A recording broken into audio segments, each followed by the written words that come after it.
укроп. Бұл өсімдік ас әзірлеуде кеңінен қолданылып, тамаққа ерекше дәм беретін тамаша дәмдеуіштердің бірі. Аскөктің адам ағзасына пайдалы екені барлық жерде мәлім. Сондықтан оны көп тұтынады. Бірақ оның емдік қасиеттері жайлы көп адам біле бермейді. Аскөктің пайдалы қасиеттері.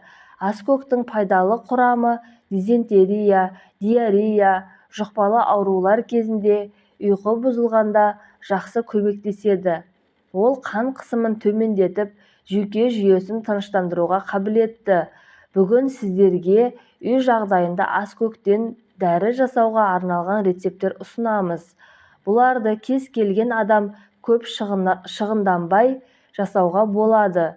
Бірінші, көздің өткірлігі төмендеп, көз тез шаршайтын болса, сізге аскөктің тұқымы көмектеседі.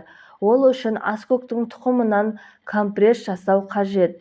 Аскөктің тұқымын дәкеге салып, біраз уақыт жылы жерге қою керек. Содан соң оны көзге 20 минут қоямыз.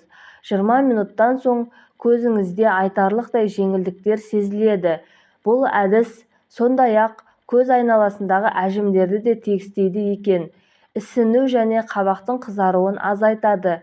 Екінші, аскөкті кептіріп алып, жағып, оның күлін жазылмай жүрген жараға сепсе, ол тез жазылады екен. Ұрық дәнін ұнтақтап, ауызға салып жүрсе, ыстықты қолма-қол тыяды. Үшінші, оның ұрық дәнімен қоса кептірген сабағының ұнтағынан 2 ас қасық салып, жарты литр суға қайнатып ішсе, ішті жүргізіп, асқазанды ішекті тазалайды екен. Төртінші, қарапайым тұнба.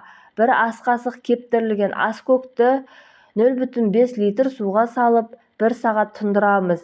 Дәрі дайын. Бұл тұнбаны жарты стаканнан күніне 3 рет ішу қажет. Бұл тұнба асқазан, ішек ауруларына пайдалы екен. Диарея, іштің қатуы, яғни запор сынды ауруларды емдейді. Жас аналарға аскөкті көп тұтыну өте пайдалы және психологиялық аурулар кезінде де таптырмайтын құрал болып табылады екен.